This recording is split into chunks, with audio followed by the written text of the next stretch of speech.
Have a nice time dear students. साथियों, अभी पिछले वीडियो में हम लोगों ने पास्ट इंडेफिनिट टेंस के अफर्मेटिव सेंटेंस को सीखा था। अब हम आप लोगों को नेगेटिव सेंटेंस के बारे में बताएंगे।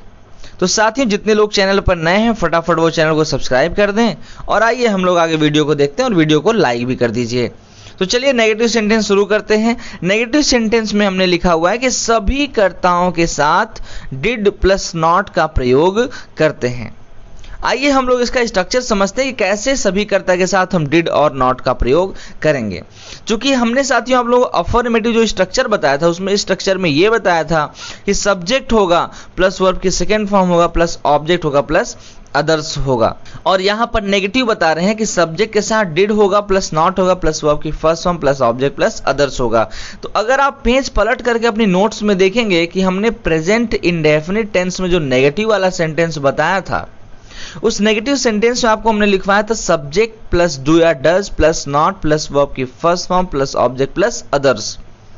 तो आपको हमने पिछली वीडियो पास्ट इंडेफिनिट के अफर्मेटिव वाले सेंटेंस हमने बताया था कि जितना हम पास्ट इंडेफिनिट का स्ट्रक्चर बनाएंगे वो सारा का सारा प्रेजेंट इंडेफिनिट के स्ट्रक्चर से बिल्कुल मैच खाएगा। यहां पर हमने आपको देखिए बताया था कि सब्जेक्ट के साथ हम वर्ब के सेकेंड फॉर्म क्यों लगाएंगे, क्योंकि प्रेजेंट इंडेफिनिट टेंस के अफर्मेटिव सेंटेंस जो वर्ब की फर्स्ट फॉर्म है हम उसी का स्थान पर वर्ब का सेकेंड फॉर्म कर दिए। क्यों? क्योंकि पास्ट का मतलब ही होता है वर्ब का सेकेंड फॉर्म। तो हमने प्रेजेंट इंडेफिनिट टेंस में जहां पर वर्ब की फर्स्ट फॉर्म लगाया था वहां पर हमने पास्ट इंडेफिनिट वर्ब की सेकेंड फॉर्म कर दिया। और चूंकि यहां पर एक वचन और बहुवचन का लफड़ा नहीं होता है इसलिए हम यहां पर यस या यस को नहीं लगाए थे। यानी पूरा प्रेजेंट इंडेफिनिट टेंस का स्ट्रक्चर अफर्मेटिव का हमने लिख लिया था। तो अब यहां पर भी हम नेगेटिव को भी पूरा प्रेजेंट इंडेफिनिट की तरह ही समझेंगे। प्रेजेंट इंडेफिनिट टेंस में आप देख पा रहे होंगे कि हमने सब्जेक्ट लिखा है नेगेटिव वाले स्ट्रक्चर में। तो पास्ट इंडेफिनिट टेंस में नेगेटिव के स्ट्रक्चर में हमें यहाँ क्या लिखना होगा, सब्जेक्ट ही लिखना होगा। वहां पर हमने डू या डज लिखा हुआ है। अब देखो जिस प्रकार से अफर्मेटिव में वर्ब सेकंड का प्रयोग करते हैं उसी प्रकार से हम नेगेटिव वाले स्ट्रक्चर में भी वर्ब की सेकंड फॉर्म का प्रयोग करेंगे।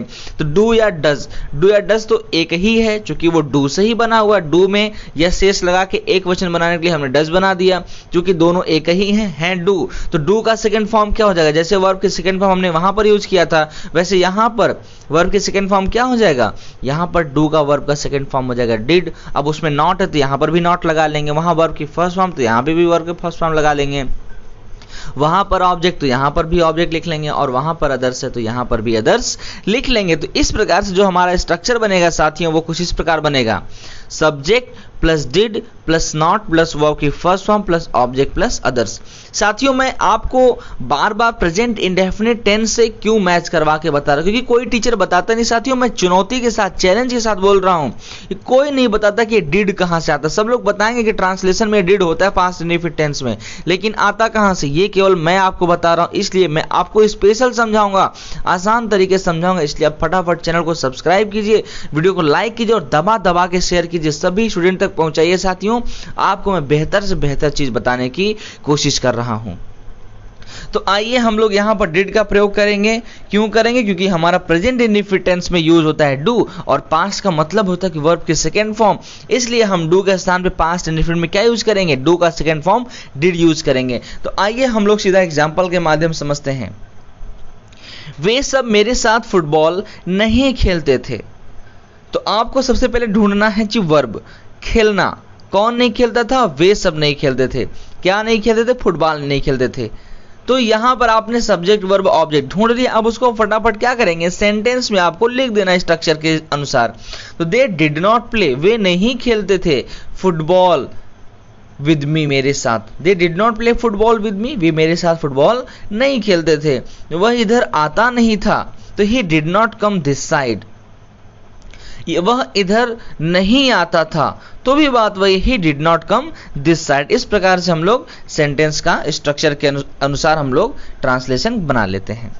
वह प्रतिदिन भोजन नहीं पकाया करती थी। अब यहां पर पकाया करती थी, देखिए आदत संबंधी आ गया, मैंने यहां पर दिया ही इसलिए है ताकि आपको याद हो जाए। करता था, करती थी, करते थे, इन सब के लिए क्या लगाते हैं, यूज्ड टू।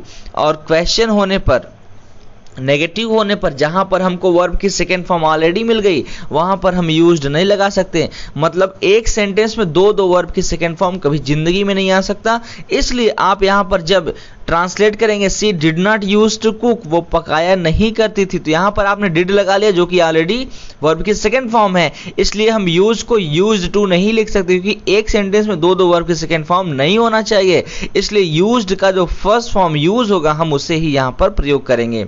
तो she did not use to cook food, वो भोजन नहीं पकाया करती थी डेली यानी कि प्रतिदिन। तो इस प्रकार से आप ट्रांसलेट करेंगे। रागिनी अपने बच्चे को भोजन नहीं दी, तो Ragini did not give food to her child. देखिए मैंने आप लोगों को समझाया था कि ऑब्जेक्ट दो प्रकार के होते हैं। ऑब्जेक्ट दो प्रकार के होंगे, तो एक उसमें सजीव होगा यानी कि जिंदा वाला होगा, और एक होगा जो निर्जीव होगा यानी कि वो मृत वाला होगा। तो यहां पर दो ऑब्जेक्ट है, क्या नहीं दी, भोजन नहीं दी। तो भोजन क्या हो गया आपका, निर्जीव हो गया। किसे नहीं दी, अपने बच्चे को नहीं दी। उसका बच्चा यहाँ पर क्या है, बच्चा किसी का भी होगा तो वो सजीव ही होगा। तो इसलिए यहाँ पर हम सजीव ऑब्जेक्ट को हमेशा पहले लिखते हैं और निर्जीव ऑब्जेक्ट को बाद में लिखते हैं। देखिए हमने दूसरे वाले सेंटेंस में कुछ ऐसा ही लिखा है, रागिनी अपने बच्चे को भोजन नहीं दी। तो इसको ट्रांसलेट करेंगे साथियों, Ragini did not give food to her child. तो रागिनी अपने बच्चे को भोजन नहीं दी। यहां पर देखिए दो ऑब्जेक्ट दिया गया, एक ऑब्जेक्ट है सजीव और एक ऑब्जेक्ट है निर्जीव।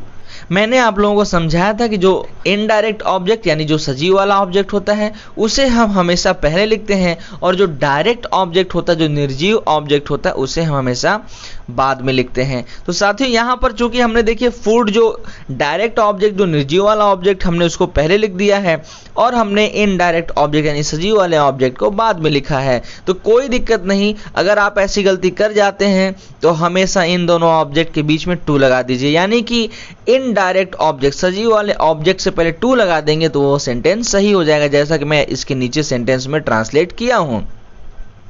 Ragini did not give her child food, Ragini अपने बच्चे को भोजन नहीं दी या नहीं देती थी। इस प्रकार से आप समझ सकते हैं। तो आइए साथियों, आप लोगों के लिए मैंने 3 एक्सरसाइज के क्वेश्चंस भी दिए हुए हैं, आप इनको फटाफट ट्रांसलेट करिए और तीनों क्वेश्चन का आंसर आप मुझे कमेंट करके बताएं। तुमने कल मूवी नहीं देखा, उन लोगों ने आज उसकी मदद नहीं किया, तुमने मुझे पत्र नहीं लिखा। तो मैंने आपको 3 सेंटेंस दिया हुआ है, इन 3 सेंटेंस को आप ट्रांसलेट करें। वीडियो को यहीं पर रोकें और ट्रांसलेट करके मुझे तुरंत कमेंट बॉक्स में बताएं। तो चलिए साथियों, मुझे उम्मीद है कि आप लोगों को ये वीडियो पूरी तरह से समझ आया होगा। किसी को कुछ ऐसा जो नहीं समझ आता मुझे आप कमेंट करके बता सकते हैं। तो चलिए फटाफट आप आंसर से मिलान भी कर लीजिए, और मिलान करने के बाद साथियों वीडियो को आप शेयर करेंगे, ज्ञान को बांटेंगे, क्योंकि ज्ञान बांटने से ही बढ़ता है। जय हिंद, जय भारत।